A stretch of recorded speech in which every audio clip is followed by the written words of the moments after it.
Buddy. So I would like to welcome you. This is my June workshop. So typically, um, each of the tutors in the Ally Center online will host a workshop about once a month. And so this is my June workshop. This is something I try to host workshops based on uh, items that I see would benefit students, especially in the online space. And so one of those areas that I just thought would be a helpful talking point is communicating with professors. And so I've titled this Professional, Clear, and Confident because that's ultimately our goal when we're communicating with anybody. But now that you're in this academic space, it's kind of a goal for you as you're communicating with professors, especially as an adult learner. So I want to introduce myself. I'm Kristen Sloan. I have been in education for a long, long time, since 2002. I don't even know. That's a lot of years, 23, 24 years. I've taught everything from high school, brick and mortar, to high school online. That's kind of my other job right now, is I teach high schoolers online. And then I've taught in the college setting as well, in person and virtual. So kind of stepping into this role, which I did in December, is just kind of a natural progression of what I've been doing for the last 20 some years. So I want to welcome you here, and I look forward to kind of sharing with you and hearing from you tonight as we talk about communication. So having said that, let me share with you what some of our learning goals are for the evening. We are going to kind of focus on five areas. First, my goal for you is to learn how to apply workplace communication skills to an academic setting, because by and large, the majority of the students I work with, you guys are adults and you're coming back to school after some time away. So we're going to learn to apply those workplace skills to academic settings. We're going to learn how to write concise, effective emails that respect faculty time and respect faculty expectations. I also want to kind of advocate for you for support while maintaining accountability. And then we'll hopefully learn how to communicate proactively about any challenges that you might face as an adult learner. So work, life, family, that sort of thing. And then obviously a learning outcome is to use email. LMS. LMS stands for Learning Management Software. In this case, Canvas. That's where all of our courses are housed here at LBC. So use email, Canvas, and office hours strategically and efficiently. And so with that, I'm going to pray before we jump into tonight's discussion. So if you will virtually bow your heads with me, and then we'll get started. Father God, we just thank you for this time together in this virtual space. It continues to amaze me that we can do this. We can hold these meetings and we can discuss and we can have community, even though we're not physically together. And so we thank you for that. I pray that you'll bless our time together. I pray that these students would just learn much, that they would come curious and leave feeling like they're equipped with tricks and tips that they can use moving forward. And so, Father, we pray that everything we do and learn and talk about here tonight would glorify you. And in your name we pray all this. Amen. All right. Amen. Amen. So I like to start out my sessions with a little sharing. So if you wouldn't mind kind of sharing with me, what makes communicating with professors feel challenging or intimidating? Is there any area that you can kind of think on that is challenging and intimidating for you? And you can share in the chat or feel free to come on mic. And feel free to come on video if you'd like to. I'm going to turn my chat on here so I can see. I'm going to start since I have an Yes. extra spare moment. Yes, Um, Rosanna. I sometimes you don't want to feel like an idiot asking what I think is a basic question, but something that me as a person who's been out of school, I'm 53, and I tend to get lost sometimes, especially because right now I'm doing two classes plus working full time. Mm, So I tend to get things mixed up and miss times, and I'm in different time zones every day. And I feel like an idiot sometimes getting on there and asking something that I feel like I should already know. yeah, yeah. Now, I do have to say both of my professors and Dr. Bell have been great with that. But that as a student coming back, sometimes that's hard for me. Absolutely. I can relate to that as well. Okay, I see in the chat. So self-doubt or fearing I will sound dumb. Those are absolutely common challenges that people face when they're communicating with their professors, especially if you come into it with kind of a um, sometimes it's a false notion, about who a professor is or what they're like. So, anybody else want to share on mic or in the chat? What makes communicating with professors feel challenging or intimidating?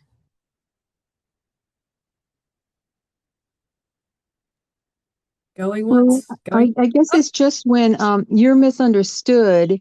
and like the student is not like um being pigeonholed in a negative light and a,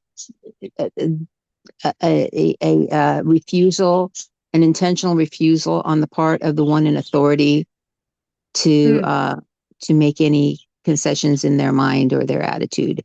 And right, so that's an interesting thing to be in a situation that others saw as abusive before me, right. and so that's I plan on completing my degree, but Hmm. I just I want to learn more besides just keep your head down and shut up kind of a thing, because Yeah. that's that's when your voice is taken away, that causes a lot of stress too. But anyway, so that's Absolutely. my challenge. Yes, Yeah. absolutely. Well, I want to welcome you, Janice. I just saw that you were able to join us. We're so glad you're here. We're discussing what makes communicating with professors feel challenging or intimidating. And so we were just sharing some of our personal experiences. I know my undergrad was face to face on campus right out of high school. My graduate degree was in an online space, exactly like what you guys are doing with 8-week courses. It was kind of like a quicker program. And I know, especially when I came back or when I went for my bachelor's degree, I think it was because of my age. I was so intimidated talking to professors because I thought they knew it all. I thought that they were just so much more like enlightened than I was and intelligent. And really, that was the case sometimes, depending on what course it was. But a lot of it is that they just have more experience than I did. And so, it's easier for me to see with my own age and experience that they're just people too. They go home and eat dinner and, they put on their pants one leg at a time, just like I do. So that was kind of an interesting realization for me to have, especially as I went back to get my graduate degree. Um, so I think, when we talk about communicating with professors and the challenges or the intimidations, one thing I want to kind of relay to you guys right off the bat is that communication is a skill. Okay. It's not a test. And I think I say that from a place that's where I was coming from when I was first in college. I thought, oh, this is a test. How they're going to think I'm dumb if I don't say this correctly, or what if I ask the wrong question? What if this is stupid? What if I should know this? Um, it's just important for us to remember that skills, they need practice to sharpen, and that's especially true, especially if you're re-entering the academic world after more than a few years away. Some of us are coming back after a long time. So just remember, it's a skill. It's going to get sharpened.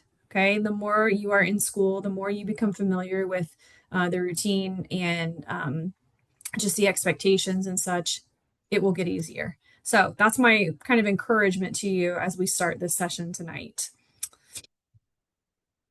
Now, in terms of communication, most of my students that I work with work full-time jobs or part-time jobs. Most of them work full-time jobs. And so when we're talking about workplace versus academic communication, there's lots of similarities. So you'll see lots of carryover. If you're in your job and you have to email your boss or email someone within your work, a professional tone is typically what you'll use. You'll make sure that your requests are clear, right? There's no kind of vagueness or uncertainty. And then, you always want to respect others' time. And the same can be said of these characteristics when it comes to the academic world. So that's where you'll see kind of some carryover or some similarities. Now, in terms of differences between the workplace and the academic world, your academic emails or the emails when you're speaking to your professors or talking, communicating with your professors, they just need to be clear and professional. That's really the key here. And I always like to present this as like a purpose first approach. So, a clear subject line, brief context, specific question or requests, why are you emailing them? And then obviously taking ownership and accountability when necessary, okay, when it's required. These are kind of the hallmarks of clear professional academic emails. And so we will come back to this and take a look. You'll notice these characteristics in all of the examples that we talk about tonight. And hopefully you'll say, oh yeah, I've done this. You're already doing it. You don't even realize it, right? I'm going to keep checking back in frequently to make sure I don't have anybody in the waiting room. All right, we're looking good here. So when you're approaching communicating with a professor, one thing, another thing I like to point out is sharing versus oversharing. So obviously you want to share when it's relevant to the course or to your assignments, but you want to avoid oversharing. And that'll pop up. We're going to look at some poorly written emails here in a few minutes, and you'll see examples of oversharing. They're very obvious in my examples. But another tip here is when emotions run high, and I am telling you this because I have had to practice this in my own life many times. If you are emotional or angry or upset, and this is kind of like a life tip, right? Not just with academic emails, just in general with communicating with people, right? If you're emotional or you're angry or you're upset, don't send the email or make the phone call. As hard as that may be, that's really hard for me. Instead, I want you to stop and I want you to take a break and then communicate once you can do so with a clear mind. And typically for me, I got to go to sleep, right? I got to go to sleep, get some rest, wake up the next day, reevaluate my life and my choices, and then I can communicate once my emotions aren't so high. So these are just my top 2 tips, right? Going back, okay, back to my previous slide here. Don't overshare and let your emotions calm down before you send that email or make that phone call. So how to communicate. Okay, it's going to vary. Typically, because you guys are in the online space, you'll communicate through email. Sometimes you will communicate through Canvas. Canvas has that messenger option, which, if I'm not mistaken, if you send a message through Canvas, it automatically goes to your email. I know it goes to the professor's emails, but that's how it's done. And sometimes in the online space, you'll have virtual office hours that your professors will offer. I don't know how common that is, but I know some professors do that. One thing with virtual office hours, it's a good idea to find out at the beginning, do you need to schedule those office hours or can I just drop in? Are there just, how does that work? And so that's one thing to discuss at the beginning of each course, especially if you've never had the professor for that course. Now, in terms of emailing, you'll see a page like this. So this is the landing page, I believe, for LAN 101, if I'm not mistaken. When you log into your course, in this case, this is a LAN 101 example, you'll see the title of the course, and then on the homepage, you'll have announcements, contact instructor, and then sometimes it'll say course chat. So if you click right here on contact instructor, it'll then pop up another page. And again, this one is for Professor Shelby Bowers, and that's where you'll see her email address and her LBC telephone number with extension. And so if you can't find the email or you're not sure where to look, if you've looked in the syllabus and it's not there, all Canvas courses will have the professor contact information on that opening homepage. Has anybody had trouble locating email addresses or anything from a professor? Or is that typically where you've been able to find them? Maybe. Okay. All right. No trouble there. That's good. All right. So we've talked about kind of when not to communicate and how not, or how to communicate with your professor. Let's discuss when to communicate. And my tip and my advice 100% of the time to every single student is when to communicate early. Okay. If you are struggling at the end of week 1, email your professor, let them know. Okay. Don't wait and think, okay, it'll get better. I'll figure this out. It'll get easier. Communicate early. It's your responsibility to plan ahead.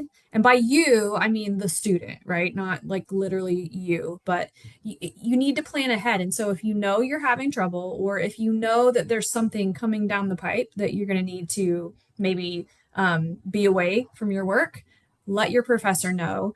Don't wait until the last minute. Now, obviously, emergencies happen, okay? The beautiful thing about LBC is your professors are by and large going to show you grace. So keep that in mind. But again, we talked about that responsibility and accountability piece. Just don't wait until the last minute. And that really kind of relates back to time management. And kind of a little tip here, anytime I'm going to send you these slides after tonight's workshop, anytime you see a word underlined, that's a link. And so this time management link is to the LibGuides in the LBC library. These are just some academic mentoring resources that we have in the Ally Learning Center online space. And this page, if you're struggling with time management, this is a fantastic place to go for resources. I'm not going to spend a lot of time here because that's not really the topic of our session. However, if you look at these 4 links, these have such great resources, templates, calendars that you can use if you're struggling with time management. So you might pop in here and take a look once you get these slides. I'll send them out probably tomorrow. But this is just a great resource that we have for you. Has anybody had the chance to use those time management resources from the Ally Center? Did you know about them? I'm always curious if anybody knew about them or has had a chance to use them. They're wonderful resources. Okay. So let's talk about writing effective emails. Again, number 1 tip I always tell people, because I have to do it myself, is to review your email before you send it. I can't tell you how many times I've typed something up and hit send, and then I'm like, I forgot the attachment. I left out 75 words. I forgot, 3 pieces of punctuation, and I'm supposed to be the tutor or the teacher or, fill in the blank. So just review your email before you send it. Check your grammar and spelling. And then my favorite thing to tell students is, do I need to ask this question? And, I have an example here in my slides, but I want to share with you a personal example that happened to me today. I had to send a text to one of my daughter's coaches, and I asked a question. And then as soon as she answered the question, I realized that she had said that in her original text to us. And if I would have just taken the time to read it, I would have noticed. And I felt like kind of a ding dong. But good. I see a chat comment. Didn't know about the time management info, but the orientation video was informative. Yeah. The orientation video, it touches on that. So you probably had a lot of information thrown at you during orientation, like you're drinking from a fire hose. So that's good. Again, I'll send out that presentation. You'll have a chance to look through those time management resources if you'd like. But yeah, do I need to ask this question, right? How many times have I asked something and realized I already have the answer? Okay. But just for your amusement, I want to share, this is a real life email I got, not from anyone at LBC. This was years and years and years ago from a student. But I got this email and the student said, in reading Paul, excerpt from Romans, that was the title of the assignment. It just says to read Romans chapter 12, but it doesn't tell me in what book. Now, she went on to say, I'm assuming the Bible, right? But I thought to myself when I got the email, I went back and looked at the assignment, and the assignment instructions said, actively read Romans 12. Students may use the translation of their choice. So I will admit it did not say the Bible, okay? It did not explicitly say the Bible, but the implications were there, okay? And so, I emailed her back and I said, yes, that would be the Bible, smiley face. But this is a perfect example of what I said 2 slides ago, right? Do I need to ask this question? So again, just before you send the email asking the question, just double check the instructions or double check the assignment that you're asking questions about, and make sure that the answer isn't already there. Not that your professor won't email you back. I know when my students email me, I'm always 100% of the time going to email them back and answer their questions. But, just this is more for your entertainment than anything, this example. Okay. let's look at some more poorly written email examples. Now, the rest of these are completely made up and hypothetical. I got them from a website that shared poorly written email examples. So if we look at these, okay, this first one should be on a wanted poster, right? This student is wanted for a poorly written email. So let's take a look at it. Okay, so it's to the professor. It's from Rocket Girl 999. Okay, that's the personal email address. Subject, assignment. Hey, Dr. Smith, I can't find my copy of the assignment you was telling us about. Do you think you could get me another one ASAP? Thanks bunches. Peace and love. Jenny, right? Jenny. So if we take a look at this, what jumps out at you as being kind of, or could be better? Let's say it that way. What jumps out to you that could be better? It's not professional. It is not professional. What gave you that idea? What clued you into the lack of professionalism?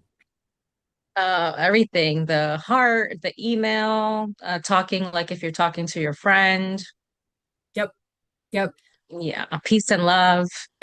Right, right. This is a perfect example of that informal versus formal tone, right? And yes, that's a fantastic point. She's probably never been told. You're exactly right. And so Yeah. that right there, I think Anne, was that you that commented that? That right there is exactly the reason I wanted to do this workshop, because there are a lot of times that we just don't know what we don't know, you know? And so Right. perfect example. Another thing, if we look or kind of think back to those characteristics of academic emails, the subject line, right? The subject just says assignment. Well, I mean, you know, you're 8 weeks into a course and you've had a bunch of assignments. So it's really helpful. And this is just me speaking from the teacher side of things. It's really helpful. Like if I get an email and the assignment is, you know, chapter 4, page 126 response, then I can kind of orient and wrap my head around it instead of having to go back and look. So, you know, it's just helpful to have a specific subject. But yeah, again, just a little bit too informal, right? We're talking to a professor, not a friend, etc. All right, let's look at another example. Okay, this email is a crime, right? We need crime scene tape. Let's take a look at it. Okay, so email, right? It's from the student's school email. That's fine. It's to the professor. Great. Subject, friend. Okay. Heya, Prof D. I'm not going to be able to make it to your class tomorrow. See, I have a friend I've known since we was kids, and he's coming into town tomorrow, and I'm going to hang out with him and catch up on old times.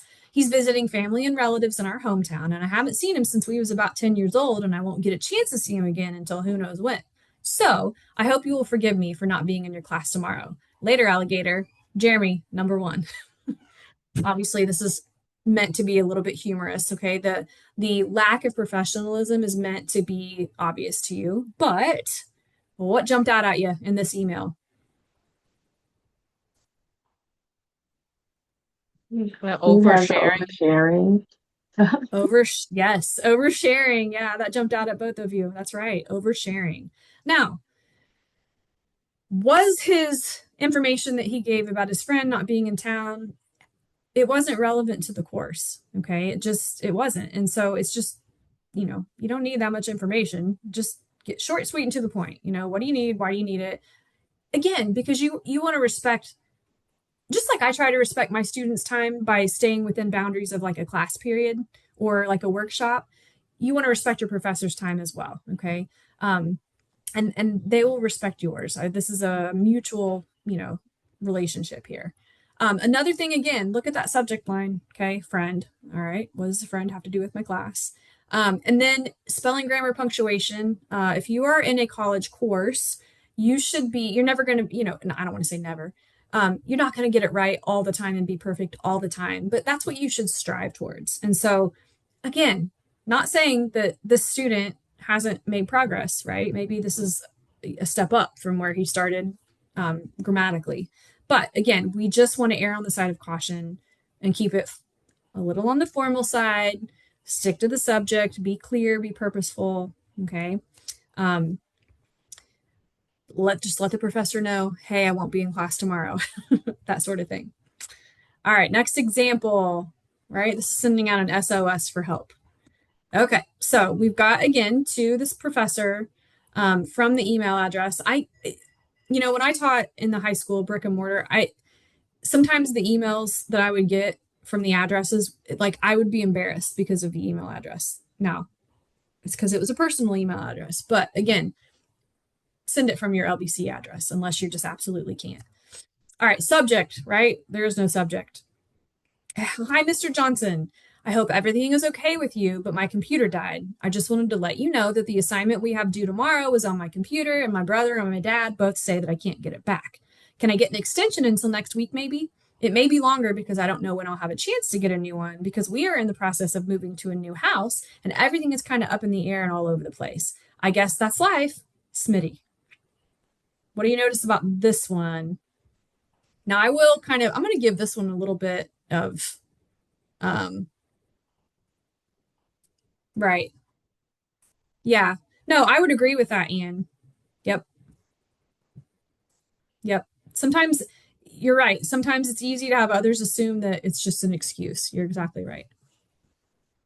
Okay, yes, no subject line. Now, this one, I will say, the one thing about this one that like I'm okay with is he says, "Hey, the assignment we have due is on a computer that died. Okay, my brother and my dad said that we can't get it back. Can I get an extension until next week? It might be long." This isn't entirely like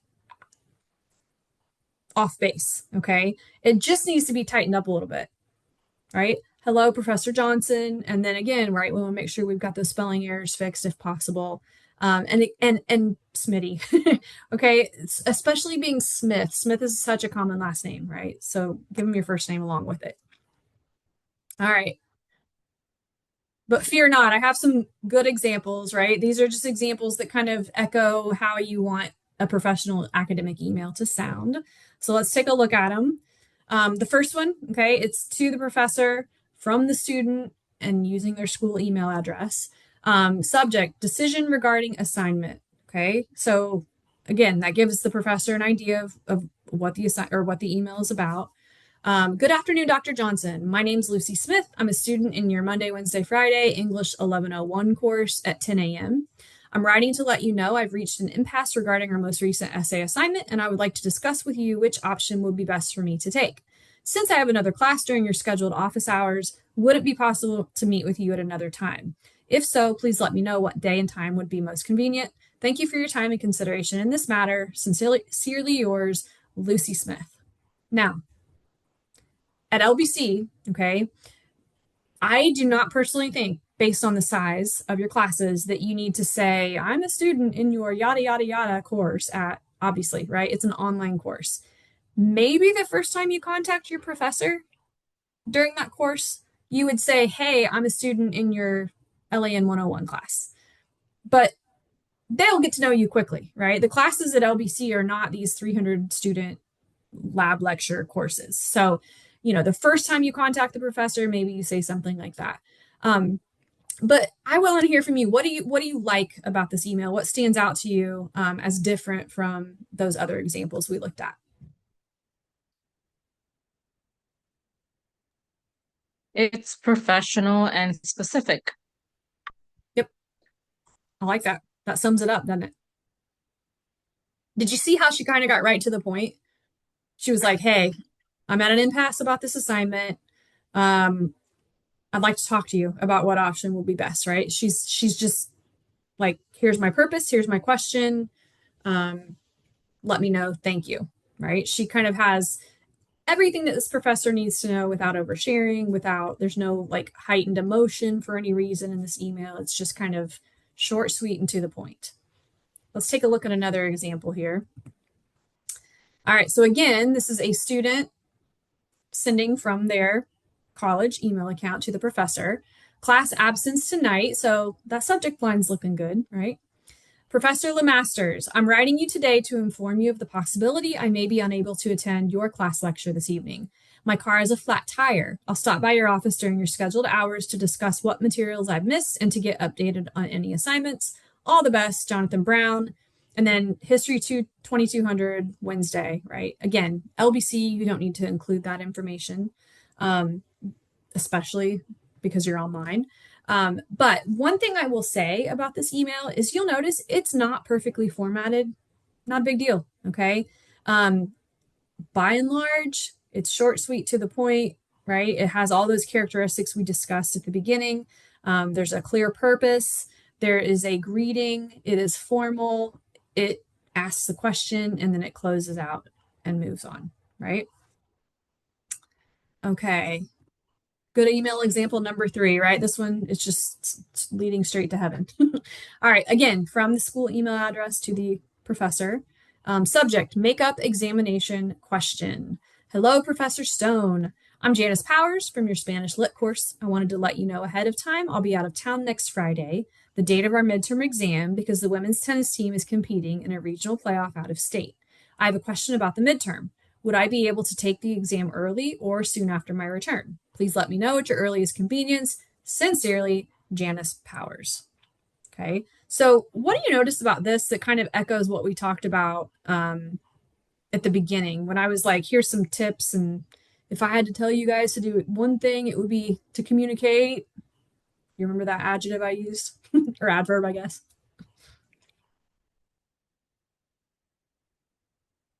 Anybody? I need my Jeopardy music. It was to do so early. So Yes. this basically was part of their time management. And so Yep, exactly. Right. So she's looking ahead. She knows she's going to be away from the class and the work. And so she's reaching out and saying, hey, I know I'm going to be gone. And then, offering or not offering, but asking, how would you like me to approach this? Okay. Again, life happens, emergencies happen, right? I had a student one year, and jokingly, I always say, like, there's no late at the end of the semester, there's no late submissions unless it's life emergency, you're bleeding, you're in a coma, haha. But really, life happens. And I have students who email me and say, I can't turn this in. They're not in a coma and they're not bleeding profusely, but life got in the way. And so, again, communicating early, being proactive, and communicating often is the way to go, right? In any situation, not just with professors. Okay, so I'm going to show you, and this is another document, a resource I'm going to share with you when I send the recording tomorrow and when I send this PowerPoint presentation. I'm going to also send you templates. And so these templates are going to kind of go over and just give you an idea of how to request clarification for something, an assignment, a due date, etc. How to ask for help or support, templates on how to ask for extensions, templates asking follow-up questions based on earlier conversations. I'm going to have a template that will kind of guide you on how to address a grade question, because that's going to happen from time to time. And then a template that shows you how to introduce yourself early in the course. These are all just, again, resources. If you need them, use them. If you don't need them, it's okay, right? You bless them and you move on. But I love giving these to students. And kind of one of the reasons that I wanted to share these templates is because I routinely get emails from students and there's no subject line, there's no greeting. It's just, hey, what time was that appointment? Thanks, right? There's like no salutation, no sign off. And so I just thought, you know what, we're just gonna address this in a workshop. And, again, if you need it, fantastic. If you don't, that's okay. And at the end, I'm also going to have time for you to ask questions, and maybe we can address some specific questions you have about communicating and speaking with professors. So let's take a look at these quickly, these templates. Okay, so clarification, right? I mentioned this earlier. The subject line, question regarding week 3 assignment instructions. That's very specific. That lets the professor or the person reading it wrap their mind around what they're getting ready to read. It's like a thesis statement in an essay. All right. Hello, professor, insert their last name. I hope you're doing well. I'm reviewing the week 3 assignment and want to make sure I'm interpreting the instructions correctly before submitting. For the reflection component, should we focus primarily on the course reading, or is it acceptable to incorporate relevant professional experience as well? Thank you for your guidance. I appreciate your time. Best regards. Again, your name, your course section. At LBC Online, I don't think the course section is as important because the classes are small. Your professors will know you, okay? Moving on, requesting help or support. So Again, you'll notice that the subject line is very specific, okay? Request for guidance on, and then list the assignment. Hello, Professor. I'm going to say Smith. I'm just going to say Smith. Hello, Professor Smith. I'm reaching out to ask for guidance on specific a topic or assignment. I've reviewed the rubric and course materials, and I want to ensure I'm meeting expectations before moving forward. If you have any recommendations or resources I should review, I would greatly appreciate it. Thank you for your support. Sincerely, your name. Okay. Again, these are just ideas. You can use parts of them, you can use none of them, but these are just here for you if you should so choose. Okay, requests for an extension. So this is probably one of the more common emails I get from students, again, because life happens. But request for extension on, right, assignment name. Hello, Professor Smith. I'm writing to ask whether an extension on blah, originally due blah, would be possible. Due to an unexpected work or family obligation, I need a short amount of additional time to complete the assignment at the level I expect of myself. I understand this may not be possible and will follow your course policies, but wanted to ask proactively. Thank you for your consideration. Best, your name. I can tell you 9.9 times out of 10, when a student proactively contacts me for an extension, that extension is granted. I have a lot of students because I teach an online high school course to homeschool students. So I have a lot of students that are involved in sports that have, tournaments and such, or like speech and debate teams and that sort of thing. I have a lot of students that need extensions. And so again, proactively communicating, letting me know early is almost always guaranteed an extension that's granted. All right, asking a follow-up question maybe, right? So, hello, Professor Smith. I hope you're having a great week. I'm following up on a message I sent on the date you sent it regarding what it was about, as I wanted to be sure it didn't get lost. Thank you again for your time and support. Best regards. Okay. I am here to say you are absolutely not bothering your professors by sending a follow-up email if they have not responded to you. Okay. You are not bothering me and you are not bothering them. Send it. Okay, the squeaky wheel gets the grease, right? We've heard that before. All right, how to introduce yourself early. Again, here's the subject line, introduction, put your course name. Hello, Professor Smith. I wanted to briefly introduce myself as we begin the course. My name is, and I'm an adult learner balancing coursework alongside work and other responsibilities. I'm looking forward to engaging with the material and applying it to my professional experience. Thank you, and I look forward to the class. Okay, so various ways and various templates that you can use as you communicate. All right, addressing a grade question. Has anyone ever had to do this? I'm just curious. Yeah, no, some of you? Okay. So sometimes this can feel like, I don't know. If you don't like confrontation, I don't like confrontation. So sometimes I remember I'd be willing to kind of be like, okay, fine, I'll take that grade. Even if I felt that it should have been different.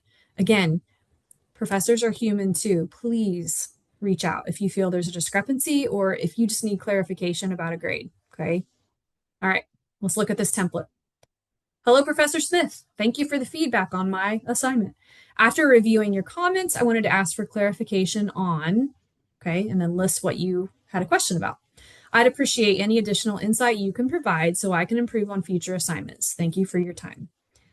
Again, I'm here to tell you from personal experience that there have been times where a student has reached out to address a grade question, and it turns out that it was literally a computing error, or I was clicking in the rubric to assign their grade, and the click didn't take. It happens. Don't be afraid to reach out. Don't be afraid if you feel like you just need more information or a deeper understanding about why you were given a certain grade. Okay. If you worked hard on that assignment and you put forth the effort, right, you've got some skin in the game. So that feedback is valuable to you, not only on that specific assignment, but moving forward too. So all that being said, don't be afraid to address these things, right? Don't be afraid. Okay, so some other reasons that you might find that you need to communicate. If you've missed an assignment, right, and it was a big one, or you just know you missed it and you need to reach out to your professor, right? That would be a reason to communicate. If you've missed a live session, so this is a little bit different with LBC because the live sessions, you can either attend them live for your participation verification, or you can watch the recording. If for whatever reason there's something live that's required for you to attend, okay, you would need to contact the instructor. Obviously, if you're struggling with the course material, again, reach out early and reach out often. Communicate proactively. It's going to be your best friend. If you're struggling with studying, reach out to your professor. Okay. I know I specifically work for the Ally Learning Center, but we have tons of resources and tons of support that we can offer you, especially if you're struggling with studying. Okay. But that would be, again, other reasons for you to contact that professor. So a quick recap. Okay. These are communication do's and don'ts. So do communicate early and often. Be professional, be respectful, be clear. Okay. Don't procrastinate. Don't wait till the last minute. Don't overshare. And certainly don't communicate when you're mad or when you're emotional, right? Let those emotions calm, simmer, step away, come back later. Now, I love sharing, these are quotes from LBC professors. So I asked their input and said, what do you appreciate in terms of communication with students? And so these are 3 LBC professors, and I just wanted to share their feedback. So the first professor said, I appreciate proactive communication, being contacted early to get support, and being honest about their challenges, and being teachable. Also, I like to see students take responsibility and make the effort. And then another professor said they appreciate seeing professional, polite, and early as opposed to too late communication. And then responsible communication is definitely great. And then another professor said consistency and effort. Life is busy, especially for adult learners. So steady effort, even if it's imperfect, demonstrates commitment more than these occasional bursts of excellence, where you get the perfect score. That consistency and that willingness to keep going, right? And be consistent. And so I thought these would be just, I don't know, maybe encouragement for you to hear from real life LBC professors. And you have probably had each of these professors in your foundational courses. So my final thoughts here, okay? And I've kind of alluded to this. I said it outright a minute ago, but you are absolutely not bothering your professors. Okay. When you communicate with them, whether it's following up, whether it's communicating early and often, you're demonstrating professionalism and engagement with the course and the work. And that resonates, okay, with me, not only, as a teacher, as a professor, it resonates with me, but it will also resonate with whoever is your instructor. That clear communication builds respect and it builds support. And so clear, respectful communication with an instructor, it's not asking for special treatment. Okay. You're not bothering them and you're not asking to be treated, exclusively. It's just demonstrating professionalism, responsibility, and your readiness to succeed. So if these doubts creep in, should I, am I bothering them? Is it, am I being just like, am I overanalyzing it? Send the email, communicate. Okay. That is your best bet. I always like to kind of sum up my part of the workshop with some resources. So as I said earlier, I am with the Ally Center. And so with the Ally Center, if you need writing support, if you just need another set of eyeballs on an assignment, on a rough draft or a final draft before you submit it, that's why we're there. We love looking over work with students. Academic mentoring, time management, study skills. If any of those are areas that you would just like additional support or help with, feel free to schedule an appointment with us. If you click on this little Ally Center icon, it will take you to the page where you click to schedule an appointment. So that's how you would get there. And then just, resources, if you have specific course questions or you need direct instruction or you're looking for office hours, that would be when to contact your professor. So there's not necessarily a link here because you're not all taking the same class with the same instructor. But those would be like the 2 areas, right? The Ally Center and your professor would be where you would go for extra support. Now, what questions do you have for me? Is there anything that you feel, I'm going to stop sharing so I can just come back to the main room with you guys. Is there anything that you want to discuss, or any area that about communicating that maybe I didn't cover that you were hoping to talk about? Any questions, comments, concerns, anything? I have a question about screenshots. I like Yes. to include as much clarity as possible, and sometimes you can do that by sending screenshots. Actually, I Mhm. think I did that when I had the grading question. Mhm. So I just don't know if that's considered professional or not. I do I love that a lot screenshots. too at work. Yeah, love Okay. screenshots. I know. So the other my other job that I only teach one class, but it's for an online high school. But my supervisor there, whenever they are, same thing, because you're online in this virtual space, he will send screenshots, and I think it's wonderful. I think it's so very helpful, and I know they appreciate it when if we have questions, we send them screenshots. Mm, Sometimes it eliminates. Have you ever had to send that email where it's like, "Where are you looking?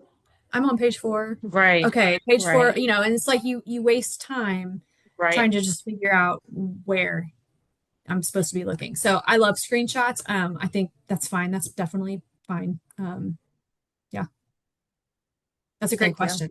Yeah. Thanks. Anything else? Any other questions? I know, Anne, you had mentioned like having an idea of the type of discussions that would occur as a student, and it's different than what you're experiencing.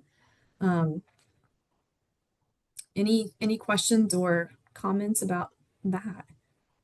Again, I think in the online space it's different than that face-to-face interaction. So things can be lost in translation. Body language plays into it, and just like being able to see somebody's facial expression. Um, that's an important part of communicating, I think, too.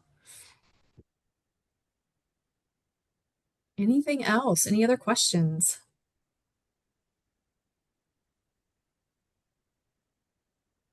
Well, I like to wrap it up and just throw out and ask the question, how are things going for you this subterm? Are you all taking classes? Is anyone kind of taking the summer off but just wanted to pop in for a workshop? I've taken one class. Okay. All right. Mhm. What about you, Janice? Are you taking a class right now? Class begins on July 6th. Okay, so So it's that'll be you're my coming first up for class. this, yeah, the second Right. subterm. Okay. So you took the first subterm off. Yes. Yeah. Mhm. Yeah. Give yourself a good summer break. Yeah. Well, So we so just finished work. So yeah, yeah. Yeah. we just finished class. Mhm. Okay. Okay. Mhm. Well, I think you'll notice too, the summer sessions they feel a little more laid back. I don't know why. Like if you're taking back to back 8-week courses, I have no idea why the summer seems more laid back. Maybe, I don't know. It just does. It does for me anyway. But hopefully you can kind of use some of the information that we talked about tonight in your future communications. So, and like I said, if it's nothing that's helpful, you can just bless it and move on, right? Maybe you learn something that you can share with someone else when you're having a conversation about communicating. But I am so glad that you guys came here tonight. I'm so glad that yeah, it is nice to have this conversation. Yeah. And hopefully you walk away just feeling encouraged. Again, your professors are people too. And like I said at the beginning, they put on their pants one leg at a time, just like we do. And, really to me, when it comes to communicating with professors, most importantly, just be proactive. Be proactive. That is such, um, I love it when my students are proactive, right? So, and like I said, just know that they were once students too, and they're people too. So I just want to thank you guys for coming tonight. That is all I have for us. I will send Thank you out very this much. recording. You're very welcome. I will send out this recording and the slides that we went over. And then I have some resources with those email templates as well that I'll include as an attachment.